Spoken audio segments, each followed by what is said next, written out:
नमस्कार जय Jagannath welcome my first blog guys.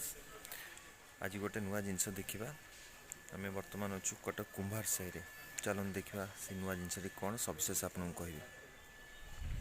जय जगन्नाथ। आपण मैंने जानिथिबे एबे सरकार सब मंदिर गुड़ी को संप्रसारण करुचंती एवं सुंदर करुचंती सजौचंती जानिथिबे। किंतु कटक रे देखा मिली कि एक निरा चित्र कटक जो कुंभार साही रही सेठी देखा मिली कि जन शिल्पी रही जी कि 35 फुट्र शिवर जो जोग मुद्रार जो प्रतिमूर्ति तैयारी होची। कारण मो पछरे आपण देखि पारथुए जो चित्र रही ये हूँ से प्रतिमूर्तिर चित्र पाखापाखि 35 फुट उच्चता रही। बड़ कथा हूँ कि ये जो प्रतिमूर्ति जो भद्रक आखंडलमणि जो रही से जगह को जीव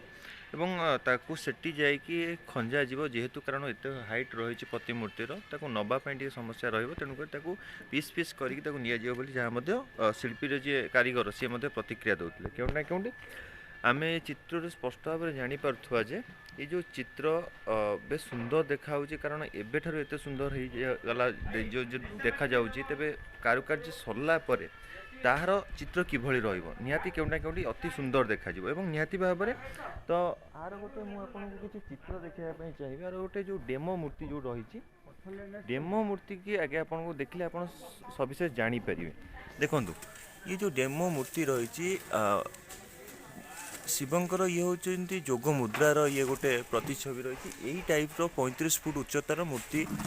करा एवं निहाती भाव आप देखिपे ये जो बाघ छाल रही बाघ छाल उपरे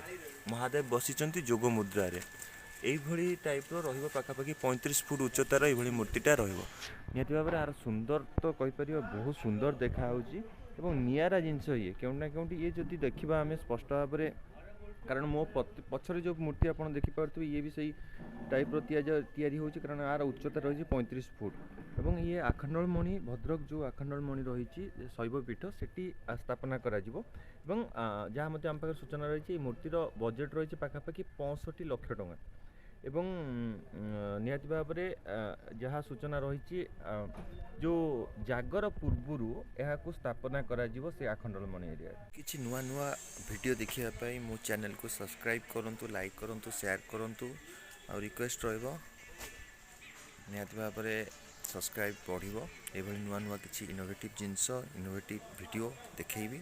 आपन सामना को आनी। रोची जय जगन्नाथ।